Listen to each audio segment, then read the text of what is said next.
Bhagavate Vasudevaya.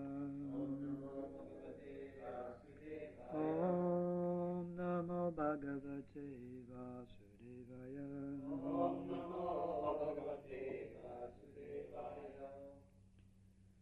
Canto 3, Chapter 4, Text 16. Karaman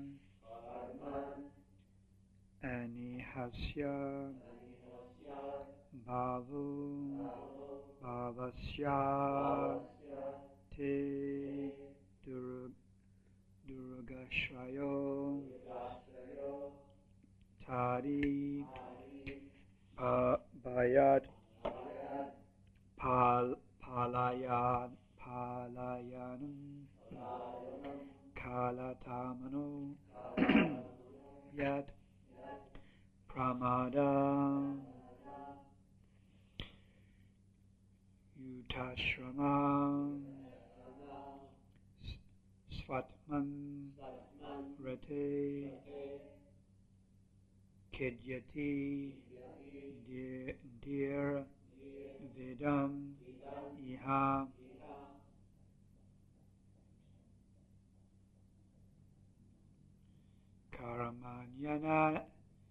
Karamanyani Hasya Bhava Bhavasyate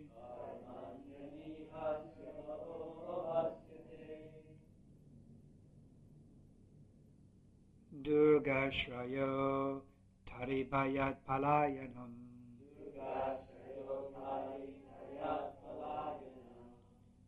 Kalatmano Yat Pramada Yutashrama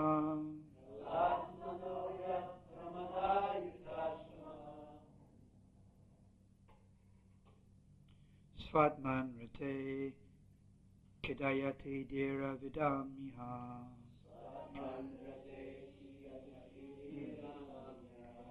Karamha.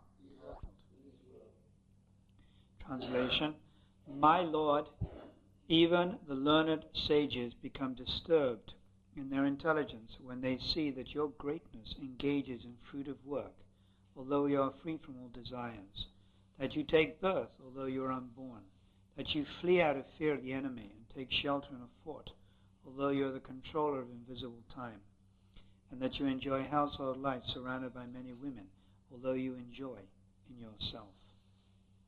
Purport by Srila Prabhupada.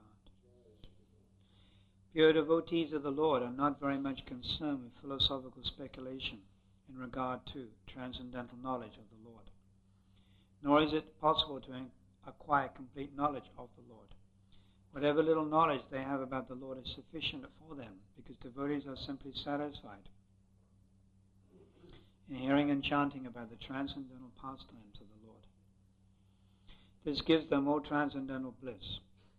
But some of the pastimes of the Lord appear contradictory, even to such pure devotees.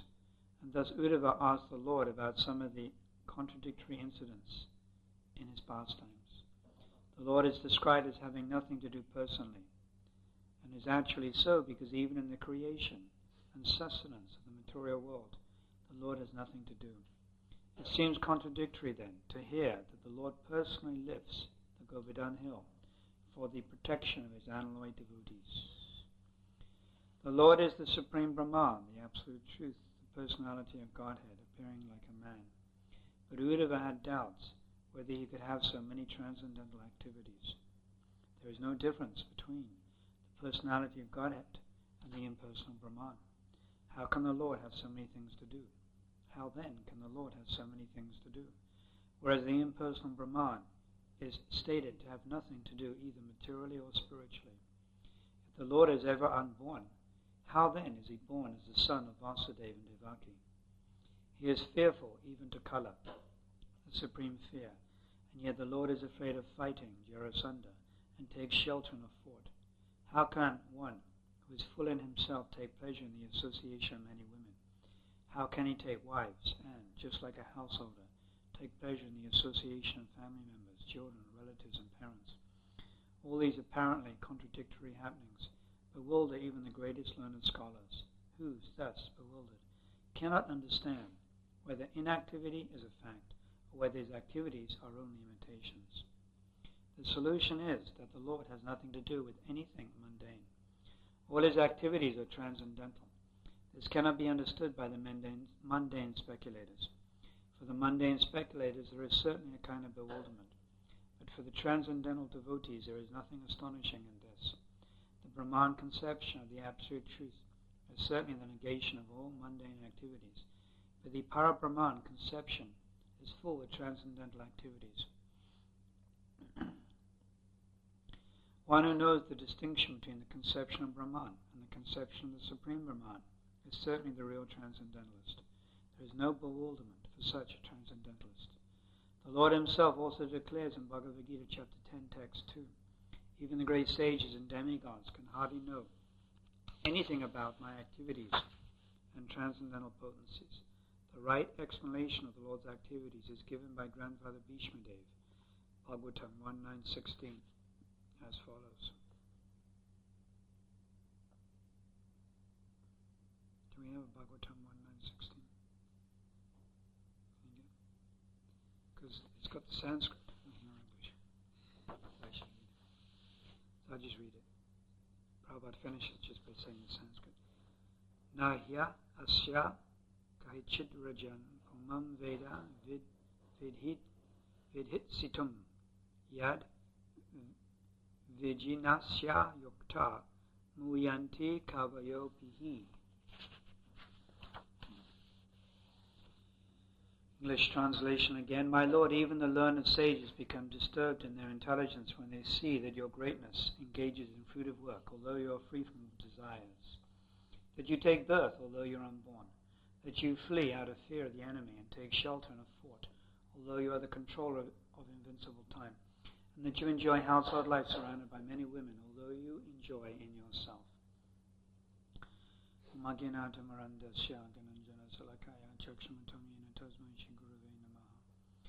Shri Chaitanya Mano Vishtam Sapatamina Bhutale Swayam Rupakadamayam Dadanti Sambadantikam Avancha Kalpatarubhya Shankripa Sundari Vajapati Dhanam Bhavanebhyo Vaishnavibhyo Namo Namaha Shri Krishna Chaitanya Prabhu Nityananda Shri Advaita Gadadhar Shivasani Gaura Bhaktavinda Hare Krishna Krishna Krishna Hare Hare.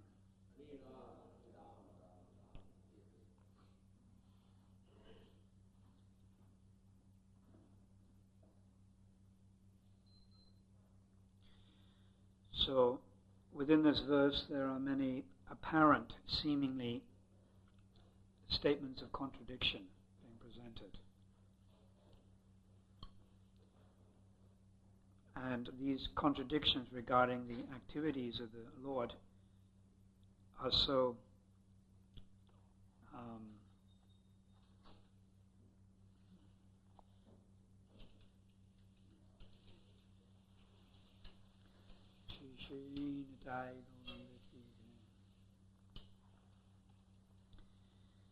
these apparent contradictions are so contradictory that they bewilder even great learned sages. Prabhupada quotes this verse from Bhishmadev, Grandfather Bhishmadev. O king, no one can know the plan of the Lord, even though great philosophers inquire exhaustively. They are bewildered.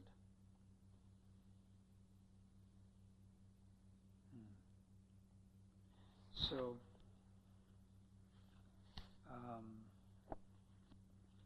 I'll read what Prabhupada says. How can the Lord have so many things to do, whereas the impersonal Brahman is stated to have nothing to do, either materially or spiritually?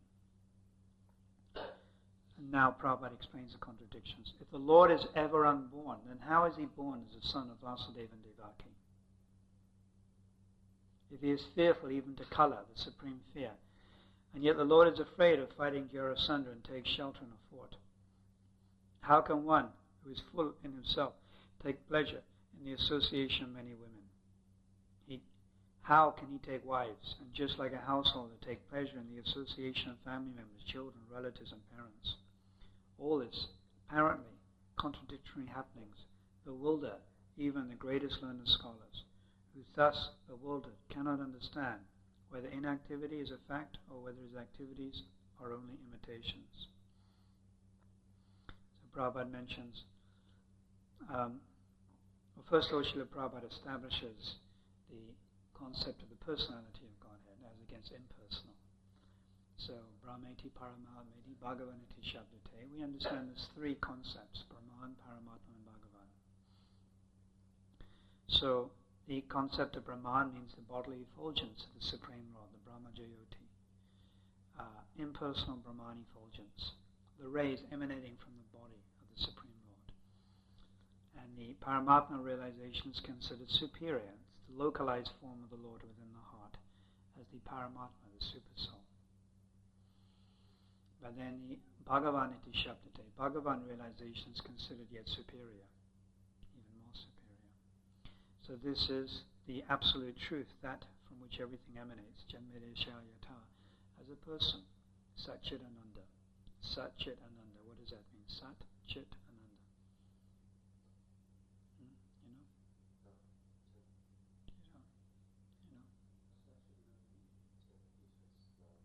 Yes, Sat, eternal, Chit, full of knowledge, Ananda, full of bliss. So the Lord is Sat Chit Ananda, but there's another word, Vigraha. Vigraha means? Yes, form, like Acha Vigraha, deity. So Vigraha means like having a form. So the Lord has form. He has personality, and therefore his activities. So the Lord is ever unborn. How then is he born as a son of Vasudeva and Devaki? So it's a very good question. Even we say that, born. We say that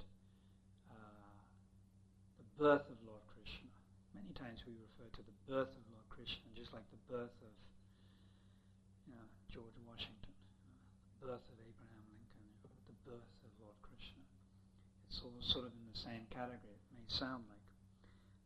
So we may use that word birth, but Prabhupada points out that of course the Lord is not born. Neither does he die, neither does his body deteriorate or grow old. And there's an example, he compares it to the sun. The sun rises in the morning at a certain time. Then the sun sets at a certain time. So it appears to our vision and disappears in our vision. The sun is still present even at midnight. It's just we don't have the eyes to see the sun, that's all.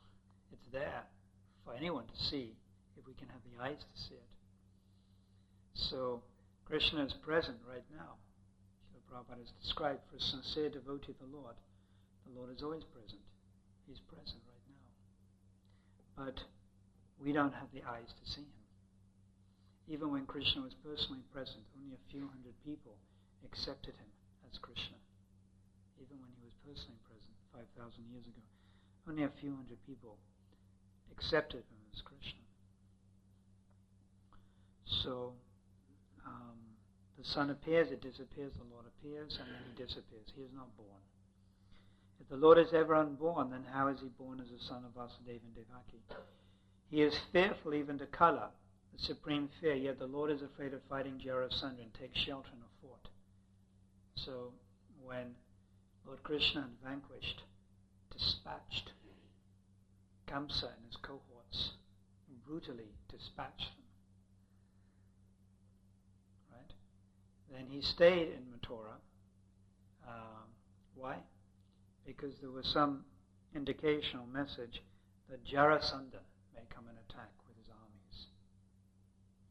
So Jarasandha did come and attack, and not just once or twice. Every time he came, Krishna defeated him, and in the end Jarasandha came. How many times?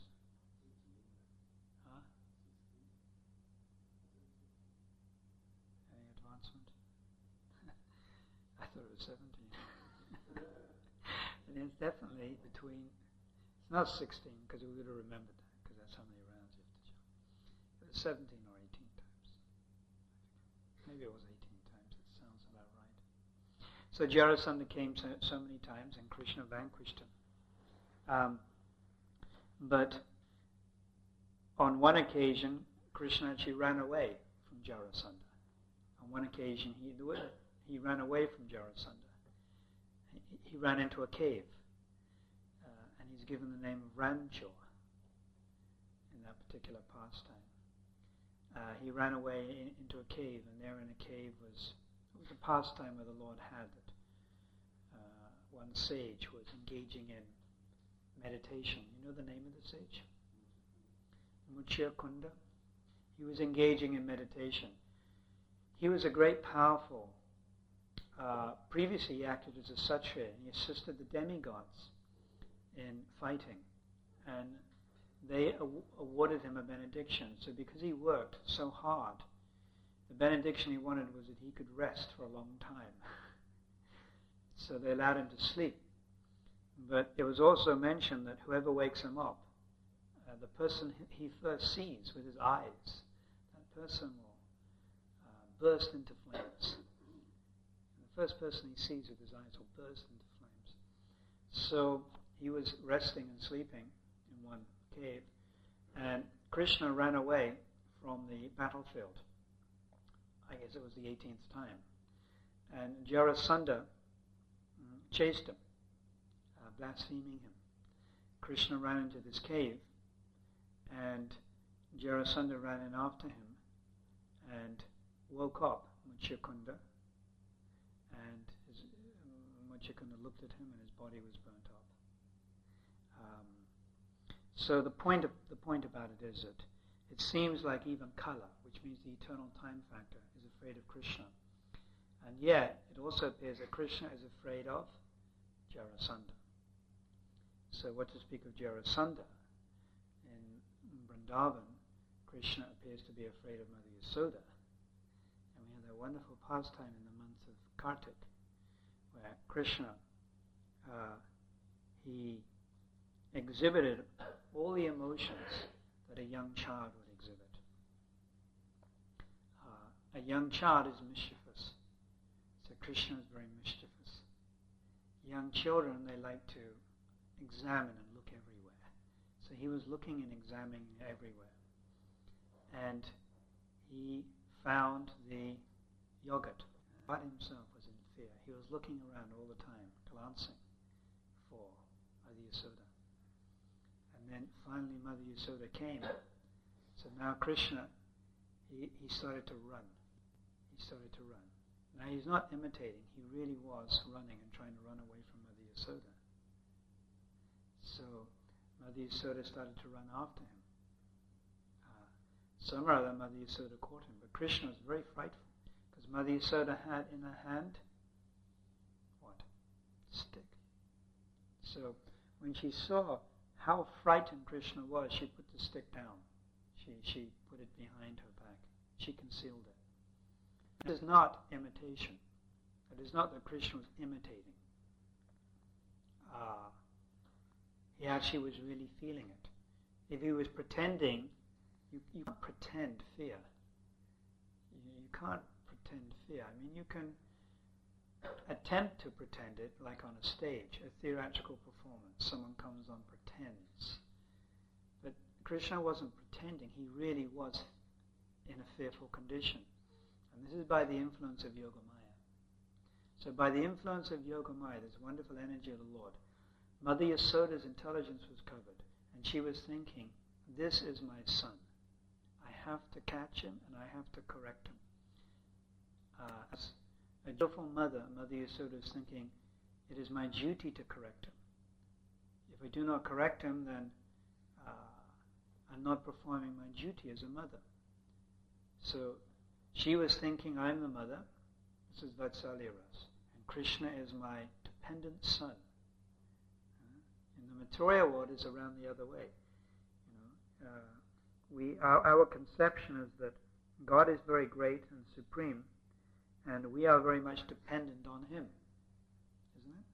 Krishna is my maintainer. Saranagati. There are 6 processes of surrender. Krishna is my guardian. He's my protector. He's all that be. Ashray, he's my shelter. But Mother Yasoda's relationship, which was parental, referred to as Dasya Ras, it's exactly the opposite. And she was thinking, Krishna is dependent on me. I am the shelter of Krishna. I am Krishna's guardian. I am his protector. So she was acting like that. So she really thought she was the mother. It's not there was some mental adjustment or intellectual adjustment. She really thought, I am the mother of Krishna. And due to the influence of Yoga Maya, Krishna really thought that he was the son of Mother Yasoda. It's not pretending, he really thought. Otherwise, there's no exchange of pastime. The pastime is not just one way. It's not just that the devotee has the pastime with Krishna. But Krishna also has the pastime with the devotee. So the devotee assumes a position of being like the friend or the parent. And Krishna also assumes a position of being the friend of the cowherd boys or the son, or in the case of the gopis, the lover. So this is by the wonderful influence of Yoga Maya. So Yoga Maya bewilders both, and this pastime takes place. And Krishna is running. And all the types of emotions that a young child would experience: anticipation, excitement, fear. Krishna exhibits all of these. So this is the wonderful pastimes of the Supreme Lord. It's called Nara Lila. Nara meaning human-like pastimes. So Krishna performs what we would call human-like pastimes. But it's not that he just looks like a human being, but actually he experiences the emotions of a human being. It's not just externally human-like pastimes, but everything, externally and psychological development, the emotions. Like a young child, you would expect to be mischievous. So Krishna was mischievous. So, and then Prabhupada explains, how can one who is full in himself take pleasure in the association of many women? How can he take wives and just like a householder take pleasure in the association of family members, children, relatives and parents? So Krishna is Atma Rama. What does Atma Rama mean? Self-satisfied. In Bhagavatam is the Atma Rama verse, which states that those who are, the point is that one who is highly advanced is even satisfied within himself without anything else. What to speak of Krishna? Those who are self-satisfied and they don't need anything outside worship Krishna. So what to speak of Krishna? He also must be Atma Rama, self-satisfied. So he is completely self-satisfied, Atma Rama. And Atma Kama, he has no material desires. He has no desires to fulfill. So first is Atma Kama. He has no desires to fulfill. Does Krishna have any desires to fulfill? What do you think? No, it doesn't seem to make sense. Otherwise he would be lacking. He would be lacking in something. So he does not have any desires to fulfill. Superior to Atma Kama is Atma Rama, which automatically means he has no desires to fulfill, but also means one step further, he's self-satisfied. It means he's completely satisfied, he doesn't need anything outside him. He's completely satisfied. So Krishna's Atma Kama, he's Atma Rama. But when he sees the cowherd boys, then he feels attracted to them. And he wants to come play with them. Every morning as the sun rises, the cowherd boys come to Nandagram. How many cowherd boys? Millions and millions and millions and billions and trillions of cowherd boys come. And each cowherd boy has certain numbers of cows. Something like from a lakh to a padma. You know what is a padma? Padma is something like 10 trillion cows. Figures are given there in the Chaitanya Charitamrita. Some cowherd boys only have 10 million cows. Some have 100 million. Some have 10 trillion. Some have 100 trillion. And how many cowherd boys are there? Millions and billions and millions. So they all congregate in this one small spot.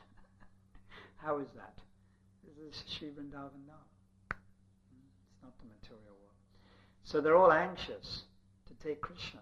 when Krishna sees them come, then he also becomes restless, and he wants to leave with them. But Mother Yasoda is dressing him. She's decorating and dressing him, but actually he just wants to go with the cowherd boys, and he wants to go on Gostya Lila. He wants to go and play in the fields, in Sakyaras. He wants to play with the cowherd boys. He's very anxious to do that. But he's Atmarama. He's self-satisfied, and yet he wants to go. So this seems to be contradictory. And then, after playing with the cowherd boys for some time, he may become attracted towards other relationships, other pastimes. So Krishna is actually controlled by his devotees, or not quite controlled by his devotees, but the devotees have something which controls Krishna, and that is prema, or love for him. So it is that love for Krishna that actually controls him. And it is the love for Krishna that actually controls him or makes him obliged. So the cowherd boys have so much affection, more than affection. Affection is sneha, higher than that. Pranaya, love for Krishna. Rag, love for Krishna, that they're drawing his attention. So he wants to be with them. So we know this, the sixth characteristic of pure devotional service is that pure devotional service is able to control Krishna. But these things are so difficult to understand that even great learned scholars become bewildered. So many learned scholars become bewildered, and they think these pastimes, no, imagination. How can this be? They can't quite balance things out. They can't quite understand how he can take wives, and just like a householder, take pleasure in the association of family members, children, relatives, and parents. But we should know that these children, families, relatives, parents, they are Satchidananda. They are spiritual. They all have spiritual bodies, Mother Yasoda and Nanda Maharaj, and have spiritual relationships. The queens in Towaco, Rukmini, Satyabhama. The bodies are completely spiritual, and the relationships are completely spiritual. But those who are not so fortunate will become bewildered by this. They'll become completely bewildered by this and not be able to understand. Therefore, one can only understand this from a devotee. The only way one will understand the instructions and message and pastimes of the Supreme Lord or any of his expansions is from a devotee, from the lips of a devotee. Otherwise, one cannot understand. There will be some partial understanding. And then Prabhupada quotes this verse of Lord Bhishmadev. O King, no one can know the plan of the Lord, even though great philosophers inquire exhaustively. They are bewildered.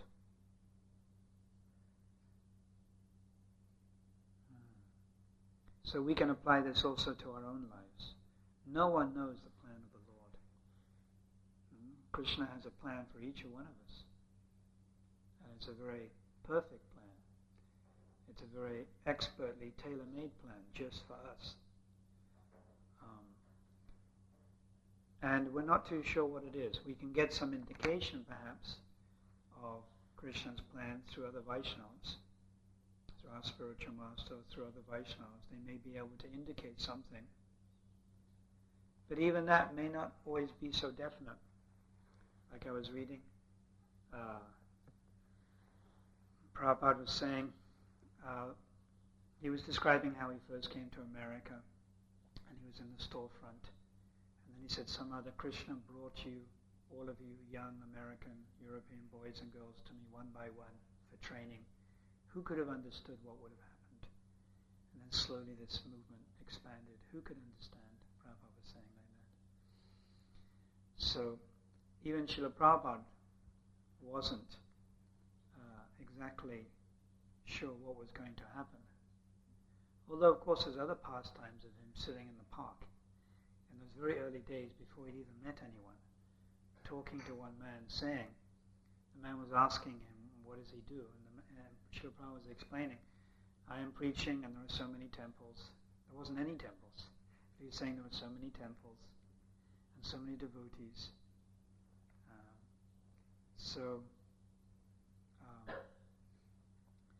Prabhupada also seemed to indicate that he had some idea of what would happen. But for us, on a much lower level, we're not always too sure or aware of what is Krishna's plan for us.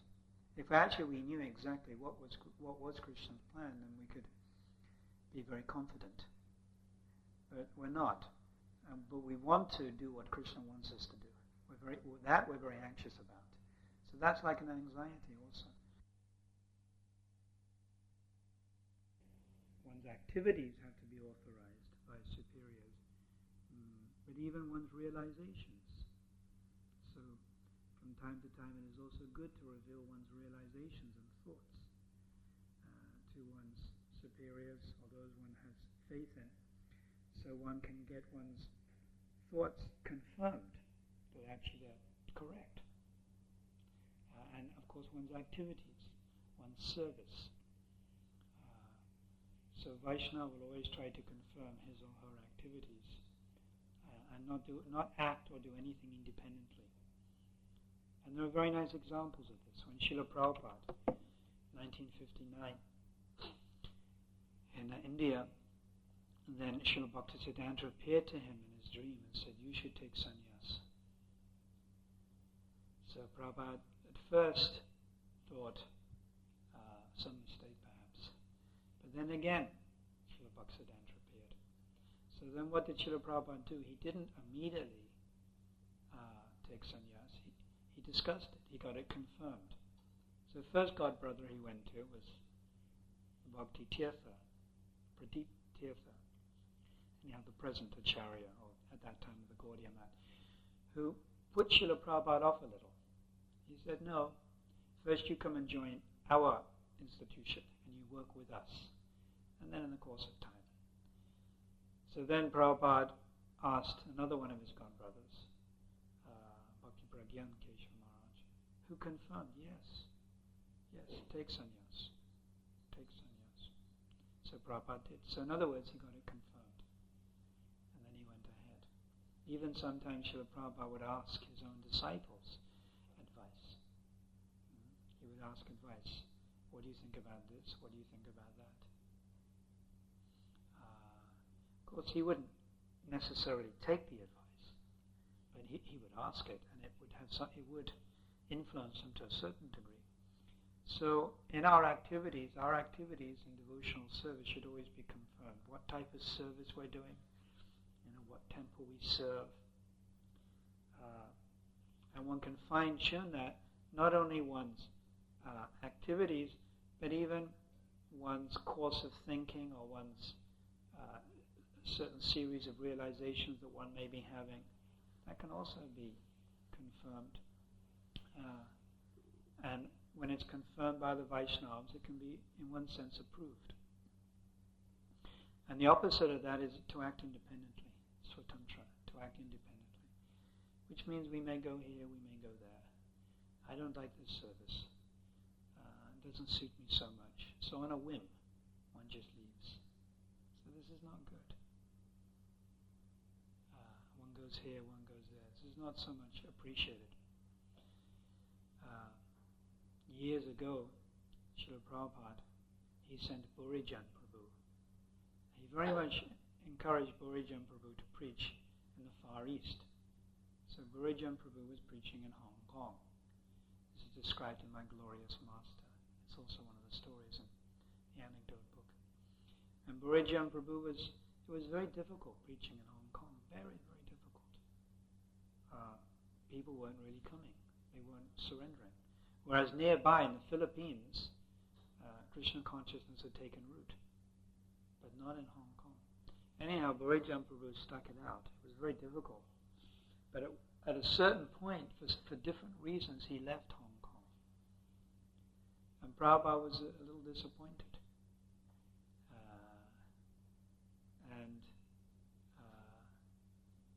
Prabhupada, he was a little disappointed actually, because according to Prabhupada, it wasn't confirmed, it wasn't sort of authorized. So whatever activities we do should be authorized by our authorities. So of course, in Christian consciousness, we have two lines of authority. One is our spiritual master, and the other is within the institution. There's a temple president, there's a department head, there's a vice president. So both have to be satisfied. It's not that we please one and neglect the other. Both have to be consulted, and approval has to be obtained from both. And of course, in our society, both work hand in hand. At least this is how it should be in an ideal situation, and it is in most cases. And they're helping. The idea is they work together in order to help the disciple come higher and learn the art of surrender, and to protect him from acting independently. This is what we've been doing for so many millions of births, acting independently, doing what we want to do, and doing what our mind dictates to us. Go here, go there, eat this, eat that, examine this, experience that. It's the nature of the mind. But in Krishna consciousness, we are learning how to control the mind. So this acting independently, or restlessness, is not healthy. Restlessness. It's a type of subtle sex life, subtle type of sex life. It's a restlessness, going here, going there, constant restlessness. It's not conducive for spiritual life. It's more due to the influence of the mode of passion, or rajagun.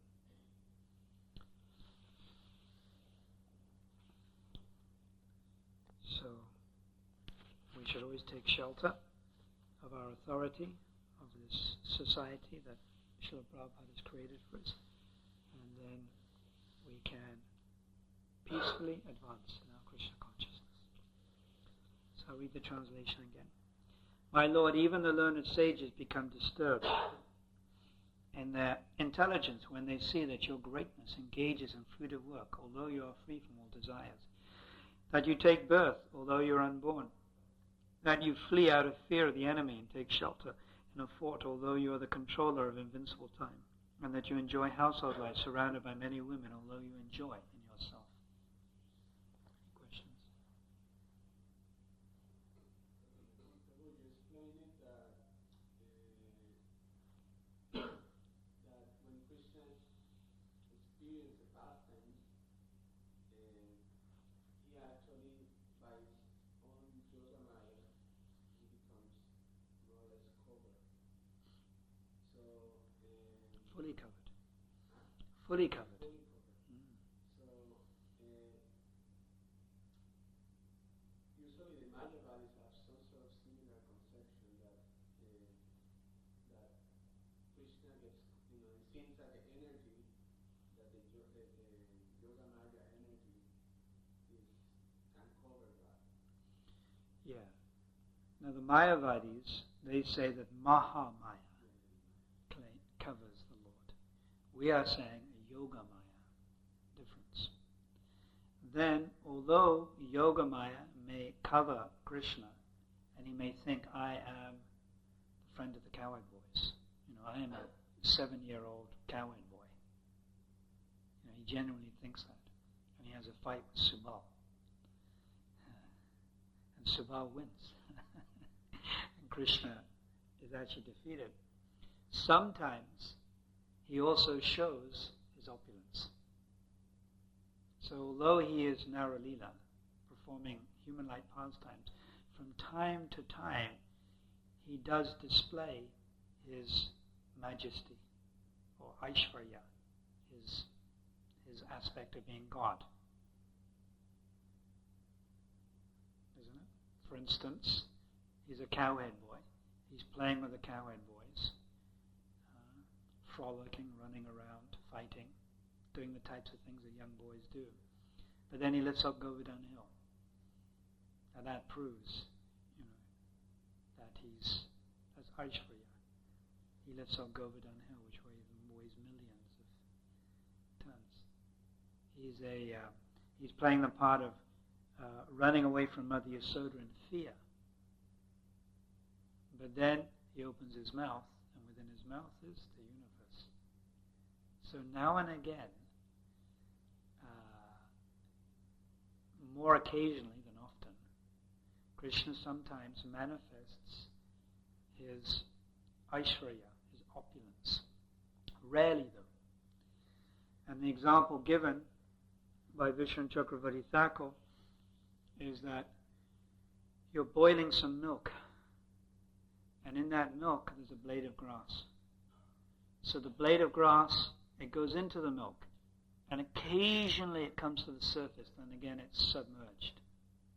Can you imagine? Like a blade of grass, it just, due to the boiling activity, a blade of grass may come up to the surface, then again go under. So that blade of grass is like Krishna's Aishwarya, opulence or Leela in Vrindavan. Very occasionally it comes up, surfaces. But that proves he's not God. This proves that he is God. The Mayavadis are saying, he's covered by Maya, but then how could he do this? How could he have covered Hill? So yes, perhaps 95% of his pastimes are human-like. But when he does act in his capacity as God, what amazing pastimes. He kills some Aghasura demon that happens to be 9 or 10 miles long. He lifts a hill that weighs millions of tons. He dances on the Kaliya serpent, on the head of the Kaliya serpent.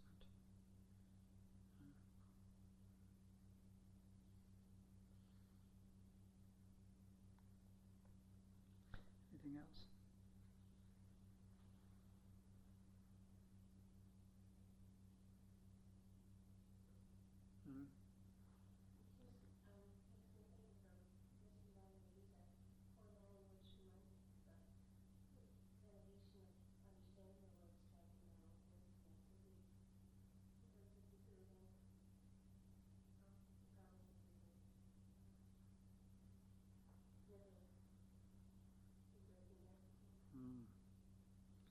Yeah, we have to understand in truth.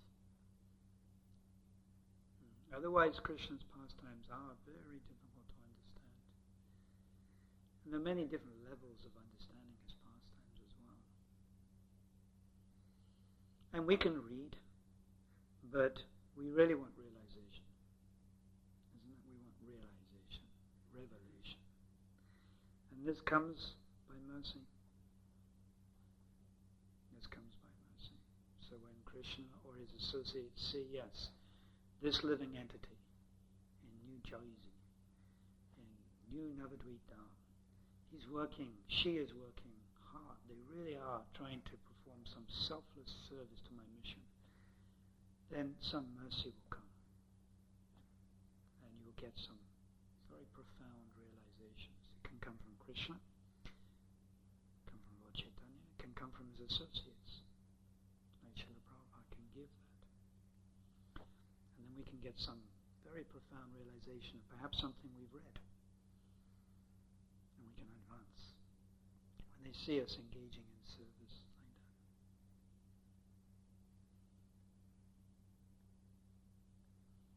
Any other questions?